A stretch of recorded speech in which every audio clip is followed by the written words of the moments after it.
अस्सलाम वालेकुम। सीन यूँ है कि काफ़ी दिनों से मैं एक मौजू को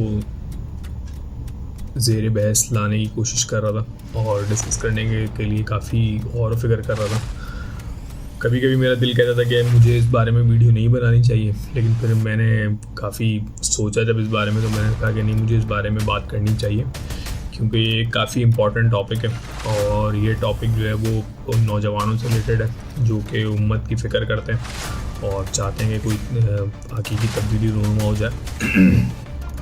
लेकिन उसके बावजूद भी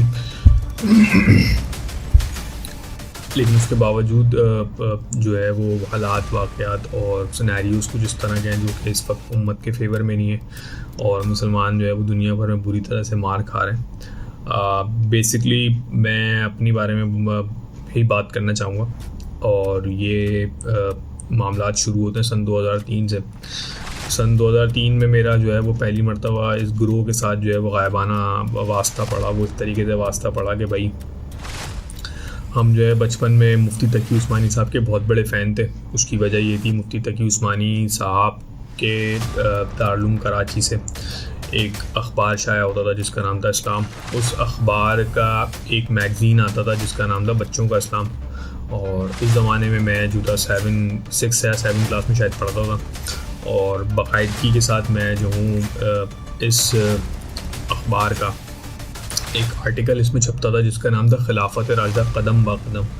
मैं इसका बहुत बड़ा फ़ैन था। अब्दुल्ला फ़ारानी जो थे वो इसके राइटर थे, मालूम नहीं इनका असली नाम क्या है क्या नहीं है। और इसके जो एडिटोरियल इसका था, वो एडिटर साहब जो थे वो इश्तियाक अहमद साहब थे, जिन्होंने बच्चों की बहुत अच्छी और बड़ी नसीहत आमोज़ कहानियाँ बहुत ज़्यादा लिखी हैं। अल्लाह ताला उनको जन्नत नसीब फरमाए। तो बहरहाल मैं इसको पढ़ता था और बहुत दिल से पढ़ता था। और बेशक जब आपके घर के अंदर अल्हम्दुलिल्लाह एक दीनी माहौल हो तो आपको ये चीज़ें जो है वो बहुत ज़्यादा मोटिवेट करती हैं। आपको पढ़ने से जो आपको बहुत नॉलेज आती है और आप जो है वो ज़ाहिर सी बात है सहाबा कराम रज़ी अल्लाह ताला अन्हु के किस्से और अहले बैत के साथ जो है वो ताल्लुक़ इस्तवार अगर हो जाए तो आपको समझ में आता है कि असल में जो है वो दीन की असल क्या है, एहसास क्या है। तो ज़ाहिर सी बात है बचपन में मैं भी जज्बाती था और मैं जब ये सब चीज़ें पढ़ता था तो मुझे काफ़ी शौक़ हुआ इन चीज़ों के बारे में पढ़ने का। और ये वो दौर था जब ज़ाहिर सी बात है कि उस वक्त हालात इतने ज़्यादा कशीदा मेरे ख़्याल में इस तरह के मामलात नहीं थे और जो दीनी जमातें थीं काफ़ी सरगर्म रहती थीं। और उसकी एक वजह ये भी है कि सन 2001 में सन 2000 में 9/11 और 2001 के अंदर जो है वो हालात और वाक़यात ने अक्सर तौर पर तब्दीली इख्तियार करी और अक्सर तौर पर बहुत सारी चीज़ें जो है वो तब्दील होना शुरू हो गई। तो बहरहाल हम इंटरेक्शन कुछ इस तरह से हुआ कि भाई हम मार्केट जा रहे थे एक जगह पे, तो एक पब्लिक प्लेस पे जो है ना हमने वॉल पोस्टर लगे हुए देखे जिस पे लिखा हुआ था खिलाफत राशिदा कदम ब कदम और उसके नीचे लिखा हुआ था हिज़्ब उत-तहरीर वलाया पाकिस्तान।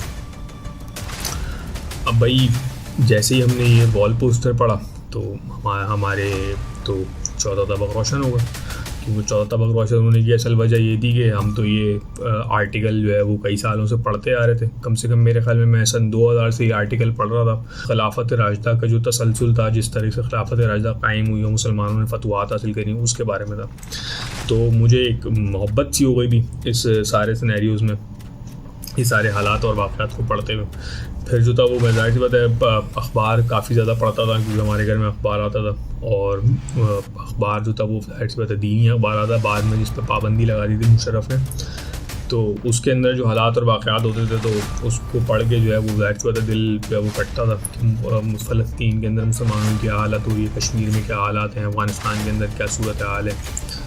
अच्छा भाई, बहरहाल ये सीन हुआ और हमारे जहन में एक छवि सी बन गई। वक्त गुजरता गया 2007 या तकरीबन 8 की बात है कि मैंने उस वक्त मैट्रिक में था और हमारे एक कज़न थे, तो वो भाईजान जो है वो यूनिवर्सिटी पहुंच गए थे और मैंने उस वक्त मैट्रिक किया था। तो उन भाई का जो है ना वो ग्रेजुएशन का पहला साल था और वहाँ पे उनको जो है वो हिज़्ब उत-तहरीर के लोग मिल गए और वो भी उनसे इंस्पायर हो गए, क्योंकि उन भाई साहब का ताल्लुक जो तबलीगी जमात से था और वो चीज़ों को बहुत ज़्यादा पढ़ते भी थे और क्या कहते हैं इंटेलेक्चुअली बहुत ज़्यादा सोचते थे। अब बहरहाल जब उनका ताल्लुक हिज़्ब उत-तहरीर से हुआ तो मेरा उनके घर में आना जाना भी था और जब मेरा उनके घर में आना जाना तो डेफिनेटली मतलब मेरी अच्छी क्लोज बॉन्डिंग थी माशाल्लाह, अभी भी है। तो मैंने उनके पास जो है वो हिज़्ब ut-तहरीर के मैगज़ीन देखे और मैंने उनसे पूछा तहरीर में। बहरहाल जब मैं हिज़्ब ut-तहरीर में आ गया तो वो भाई साहब जो थे उनके साथ कुछ हादसा पेश आया और हिज़्ब ut-तहरीर की वजह से एक हादसा पेश आया और वो हिज़्ब ut-तहरीर को छोड़ के चले गए। अब जो बंदा मुझे हिज़्ब ut-तहरीर में लेकर आया था वही बंदा हिज़्ब ut-तहरीर से चला गया और मैं जो था वो इंटरमीडिएट में था और मैं हिज़्ब ut-तहरीर में आ गया। लेकिन बहरहाल मेरा आना जाना ऐसा था कि ऑन एंड ऑफ लगा रहता था, लेकिन मैंने काफ़ी टाइम जो है हिज़्ब ut-तहरीर के साथ गुजारा। इनके आइडियाज़ से मैंने काफ़ी कुछ सीखा। इसमें कोई दो राय नहीं है कि हिज़्ब ut-तहरीर के पास दुनिया का बेहतरीन कंटेंट है और ये सारा का सारा शरई कंटेंट है। इनकी प्रिपरेशन बहुत बेहतरीन प्रिपरेशन है। हिज़्ब ut-तहरीर के अंदर वो लोग हैं जो कि बहुत पढ़े लिखे हैं और बहुत ही ज़्यादा जो है वो अपनी फील्ड के माहिर लोग हैं माशाल्लाह, और चार्टर्ड अकाउंटेंट भी हैं, साइंटिस्ट भी हैं ये। और दुनिया के जो है ना वो 57 से ज़्यादा ममालिक में ये ब्रांड पाया जाता है। आप लोगों को शायद यानी कि जो लोग इस बारे में जानते हैं उनको पता ही होगा। और दुनिया के 57 ममालिक के जो इस्लामी 57 ममालिक हैं उन सब के अंदर बैन है। और जितने भी यानी कि जो नॉन मुस्लिम कंट्रीज़ हैं, यूएसए कनाडा यूके वगैरह, वहाँ पे जो है हिज़्ब ut-तहरीर बिल्कुल ओपनली काम करती है, वहाँ पे प्रोटेस्ट भी करती है, सब चीज़ें करती है। और पाकिस्तान में भी हिज़्ब ut-तहरीर बैन है और पाकिस्तान में जो है वो छुप छुपा के काम करती है। बहरहाल इस सब के बावजूद हिज़्ब ut-तहरीर जो है वो मैं ओपनली ये बात कहता हूँ कि हिज़्ब ut-तहरीर जो है वो 70 साल से यानी खिलाफत के लिए काम कर रही है। ये जो है वो इस्लामी झंडे को अपना झंडा कहते हैं और काम कर रहे हैं खिलाफत के लिए। लेकिन मैं फिर भी यानी कॉन्फिडेंटली ये बात कह रहा हूँ कि हिज़्ब ut-तहरीर अगले 70 साल के अगले 700 साल भी खिलाफत के राजदा के क़याम के लिए काम करती रहे तो भी ये कामयाब नहीं हो सकती, क्योंकि ये लोग सीरियस नहीं हैं।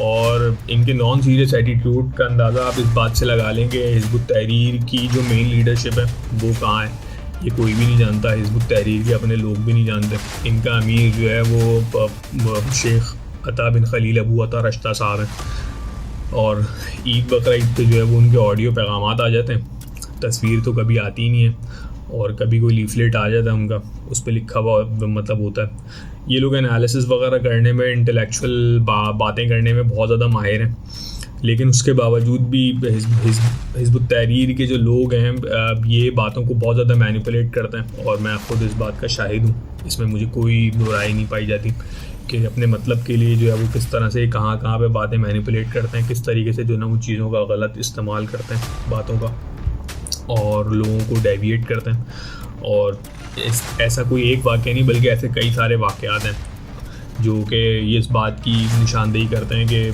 हिज़्ब ut-तहरीर जो है वो मतलब किस तरह की जमात है। अच्छा, इसके अंदर अब मुझे पता है कि ये वीडियो जब YouTube पे जाएगी तो बहुत सारे लोग जो है ना वो उसमें मुझे गालियाँ देंगे और बहुत सारे लोग जो है ना वो आ जाएंगे इस पे बात करने के लिए और बड़े लंबे चौड़े जो है ना वो डिबेट और डिस्कशन हो जाएंगी। दूसरी है कि यार आपके ऊपर है, आपके साथ तो एडमिनिस्ट्रेटिवली इश्यूज़ हैं और आप इन एडमिनिस्ट्रेटिव इश्यूज़ को सही करने के लिए क्या कर रहे हैं।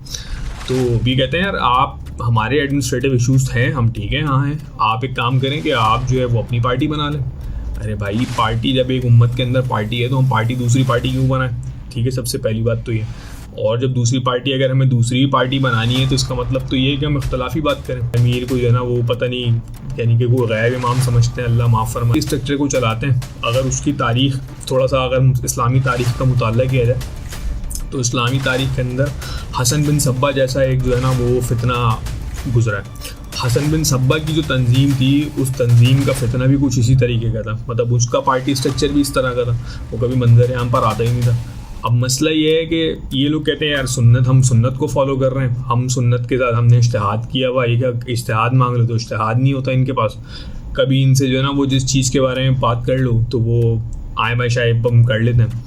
दुनिया का यानी कि बेहतरीन कंटेंट क्या है, बेहतरीन कंटेंट इनकी किताबें। सबसे बड़ा मसला ये है कि ये अपनी खुद की किताबें भी नहीं पढ़ते, ये भी सबसे बड़ा मसला है कि अपनी पूरी किताबें भी खुद से नहीं पढ़ते। और जिस तरीके से ये चाहते हैं कि यार इनके साथ जो मतलब लोग इंगेज हो जाएं, तो लोगों को इंगेज करके ये लोग सिर्फ मैनिपुलेट करते हैं और कुछ भी नहीं करते। ये लोग चाहते हैं कि यार दुनिया का ना यानी कि जो बेहतरीन दिमाग है ना वो इनके पास आ जाए, दुनिया का बेहतरीन दिमाग भी इनके पास होगा। ये बात को इसमें कोई यानी कि गलत बात नहीं है, कोई दो राय नहीं है। लेकिन उसके बावजूद उस यानी कि जो स्मार्टेस्ट ब्रेन है ना, उसको जंग लगाने के अलावा कुछ नहीं करते। अतात के नाम पे सिर्फ और सिर्फ उस स्मार्टेस्ट ब्रेन को ये लोग सिर्फ जंग लगाते हैं और कुछ भी नहीं करते। यानी कि अमीर की अतात को ये लोग मादल्ला शायद नबी की अतात समझ लेते हैं, पता नहीं क्या समझ लेते हैं, कि कहते हैं अमीर की अतात मतलब जिस तरह से इनका स्ट्रक्चर है। और बहुत सारे लोग जो कि एक्स हिज़्बी हैं, वो जब ये वीडियो देखेंगे तो डेफिनेटली शायद वो लोग बोल सकें इस बारे में। लेकिन ये लोग पता नहीं किस है अकाउंटेबिलिटी, अभी अमीर की अकाउंटेबिलिटी को उसको जब इनसे बात की जाए, अकाउंटेबिलिटी हायर अकाउंटेबिलिटी का एक क्राइटेरिया है, लेकिन बस वो क्राइटेरिया है। अकाउंटेबिलिटी कैसे होती है, किस तरह होती है, ये भी किसी को नहीं पता। तो यार ऐसी एक तंजीम, हाउ इज़ इट पॉसिबल कि यार ये तंजीम जो है वो जब अपने मसले नहीं संभाल पा रही तो ये उम्मत की बागडोर संभालेगी। ठीक है, ये जब भी कोई शख्स हिज़्ब तहरीर को एतराज़ात की बुनियाद पर या अख्तलाफ़ात की बुनियाद पर छोड़ के चला जाता है, तो या तो ये उस पर इल्ज़ाम ये लगा देते हैं कि यार ये बंदा इस्तेमार का एजेंट है, या फिर ये इल्ज़ामात लगाते हैं, सबसे ज़्यादा कॉमन इल्ज़ाम लगाया जाता है, वो लग जाता है यार वो बंदा ही ख़राब था उस बंदे के अंदर वो अहल ही नहीं था खिलाफत का दाई बनने के लिए। मतलब मुझे समझ नहीं आती कि ये लोग तौजीहात तलाश कैसे कर लेते हैं किसी दूसरे बंदे के अंदर। फिर ये लोग कहते हैं यार क्या नाम है, कुछ लोग तो दूसरों के ऊपर इस तरह के इल्ज़ामात भी लगाते हैं कि यार वो बंदा जो पार्टी ने उसको निकाल दिया, उस वजह से निकाल दिया कि वो गे है। और बहुत सारे लोग जो खामोश बैठे हैं अब तक, उनके बहुत सारे लोगों के नाम हैं जो कि लिए भी लूँगा अभी मैं अगली सीरीज़ के अंदर इंशाल्लाह, जब मैं इनके ऊपर एतराज़ात के ऊपर बात करूँगा कि एतराज़ात क्यों है हिज़्ब तहरीर के ऊपर और हिज़्ब तहरीर क्यों नाअहल जमात है। तो डेफिनेटली उस बारे में बात की जाएगी और उन एक्स हिज़्बियों के व्यूज़ भी डिस्कस करूँगा कि जिन लोगों ने मतलब मुझसे पहले हिज़्ब को छोड़ा और आलमी सतह के ऊपर 2018 से हिज़्ब तहरीर जो है वो ज़वाल का शिकार है। वैसे तो ज़वाल पजीर शायद बहुत पहले से थी, लेकिन 2018 में यानी कि ग्लोबली हिज़्ब तहरीर बहुत बुरी तरह से जो है वो ज़वाल पजीर है। और बहरहाल लेकिन और कुछ यानी कि कुछ क्या इनके अक्सर लोग पाकिस्तान में हिज़्ब तहरीर के मेंबरान की बात कर रहा हूँ मैं, मेंबरान वो ये बात मानते हैं कि हाँ हिज़्ब तहरीर ज़वाल का शिकार है। लेकिन मुनाफ़क़त की इंतहा ये है कि वो कहते हैं जब उनसे बात की जाए यार हिज़्ब तहरीर ज़वाल का शिकार है तो फिर हिज़्ब तहरीर को छोड़ा जाए और अकाउंटेबिलिटी के प्रोसेस की तरफ जाया जाए, या हिज़्ब तहरीर के अमीर को जो है वो मंजर आम पर आना चाहिए। इस बारे में हिज़्बी क्या कहते हैं? तो लोग कहते हैं यार मतलब कुछ नहीं हो सकता, और कुछ नहीं हो सकता मतलब कुछ क्यों नहीं हो सकता भाई? अब कुछ इसलिए नहीं हो सकता कि यार आपके पास कोई दूसरा ऑप्शन है कि आप जो है ना वो बिल्कुल ही एक अलग उसमें मुझे अपना दुश्मन समझ लें।